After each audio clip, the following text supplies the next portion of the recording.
Salut les loulous, aujourd'hui on va voir comment on résout un système de deux équations à deux inconnus. C'est quelque chose qu'il faut savoir faire en seconde et puis n'importe quand, il faut savoir faire ça à partir du lycée. C'est-à-dire c'est quelque chose comme ça. Là vous avez une équation en bleu, 7x plus 9y égale 997, une équation en vert. Et il y a plein de x, y qui vérifient celle en bleu, il y a plein de x, y qui vérifient celle en vert, mais il y a un x et un y qui vérifient les deux à la fois. Donc ce qu'il faut, c'est trouver le x et le y qui vérifient à la fois la bleue et la verte. Alors déjà, deux petits principes de base. Quand j'ai une égalité comme ça, 4x égale 10, eh ben, j'ai le droit de multiplier les deux côtés par le nombre que je veux. Par exemple, je peux multiplier les deux côtés par 2. Ça fait 8x égale 20. J'aurais pu multiplier par 3, par n'importe quoi. Deuxième petite règle, si j'ai deux égalités comme ça, 7 égale 4 plus 3, 3 égale 2 plus 1, d'accord, ça c'est deux égalités, et bien j'ai le droit de faire la somme membre à membre, c'est-à-dire les deux trucs à gauche, 7 plus 3 égale les deux trucs à droite, 4 plus 3 plus 2 plus 1. D'accord, ça c'est vrai. Donc j'ai le droit d'ajouter les deux trucs de gauche, de mettre égal, et d'ajouter les deux trucs de droite. Donc on va se servir de ça. Donc je reprends mes deux équations, et j'ai dit la bleue, je peux la multiplier par ce que je veux. La bleue, c'est ça. Par exemple, je peux la multiplier par 2. Ça va faire 14, 18 et puis 797 fois 2. Bon, après, vous allez me dire à quoi ça me sert. J'ai encore des x, des y. Ça ne m'a pas tellement donné la réponse. Je pourrais la multiplier par 10 aussi. Celle-ci par 10, bon, ben, ça fait 70, 90, 7000 et quelques. Donc, ce qu'il va falloir, c'est trouver un nombre pour multiplier la bleue, un nombre pour multiplier la verte, pour que quand j'ajoute, il y ait un inconnu qui parte. Si j'ai pas d'inconnu qui parte, je me retrouve avec de nouvelles équations et ça me sert à rien. Un truc qui marche tout le temps, c'est de multiplier par exemple celle-ci par le numéro de l'autre, là, celle-ci par 5 et celle-ci par 7. Pourquoi? Qu'est-ce qui va se passer? Si je multiplie celle d'en haut par 5, ça va faire 35x.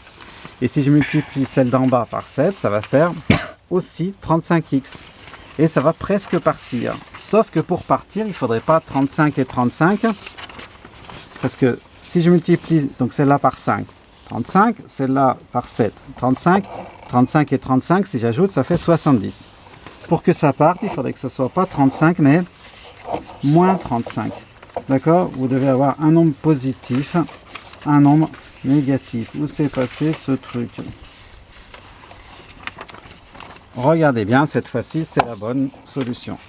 Je prends la première, la bleue, je la multiplie par 5. 7 fois 5, 35, 5 fois 9, 45, 700 fois 5, 3900 et quelques. Je prends la deuxième, la verte, et je la multiplie par moins 7. À chaque fois, une multipliée par le coefficient de l'autre, celle-ci par le coefficient de l'autre, et on s'arrange pour qu'il y ait un moins. Multiplié par moins 7, donc ça amène des moins partout. Moins 35, moins 28, et 392 fois moins 7, ça fait moins 2000 et quelques.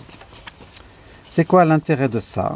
Regardez bien maintenant que j'ai ces deux-là, si j'ajoute 35x moins 35x, ça va s'en aller. Et du coup, on n'aura plus qu'une seule inconnue, on saura faire. Ça devient donc ça, là. D'accord? Après, j'ajoute, donc ça plus ça égale ça plus ça. Donc ça plus ça, 35x moins 35x, ça s'en va. 45y moins 28y égale 3900 moins 2700. Les x sont partis, les y je les regroupe. 45 moins 28, ça me fait 17y. Ça, je calcule comme ça fait la calculette, ça me fait ce truc-là. Et j'arrive à une équation que vous savez faire. Il n'y a plus qu'à diviser par 17. Y égale 1241 divisé par 17, 73. J'ai trouvé y, j'ai pas encore trouvé x. Comment je fais pour trouver x? Eh bien, je remplace y que je viens de trouver dans une des deux équations. Vous prenez n'importe laquelle et vous remplacez y. Là, je remplace par exemple dans la bleue. Je prends l'équation bleue, je remplace y par 73. Et là, ça me fait un nombre. Je le passe de l'autre côté. Ok, ça me fait 7x égale 140. X égale 140 sur 7 égale 20. Voilà, et maintenant j'ai trouvé y, j'ai trouvé x, j'ai trouvé la solution. Il y a un x, un y qui vérifie ça. La solution, c'est donc x égale 20, y égale 73, qu'on peut noter S. S comme ensemble solution égale l'ensemble qui contient le couple 20, 73. Voilà. Ok, alors on va faire une petite remarque. Si j'avais eu un truc comme ça, là par exemple j'ai un moins en haut et puis pas de moins en bas, et bien il suffirait de multiplier par, cette fois-ci, 7 en haut, 7 fois 8, moins 56, 8 en bas, 7 fois 8, 56. 56 moins 56, ça va partir, d'accord? Tout à l'heure, moi j'ai rajouté un moins. Tout à l'heure, j'avais pas de moins. Donc c'est moi qui en ai rajouté un pour qu'il y ait quelque chose qui s'en aille. Si vous avez déjà un moins, c'est pas la peine d'aller rajouter un moins. Le but, c'est d'avoir un plus, un moins et le même nombre, d'accord? Donc celle-ci, vous la multipliez par le coefficient de l'autre, celle-ci par le coefficient de l'autre, mais toujours de manière à avoir un plus, un moins.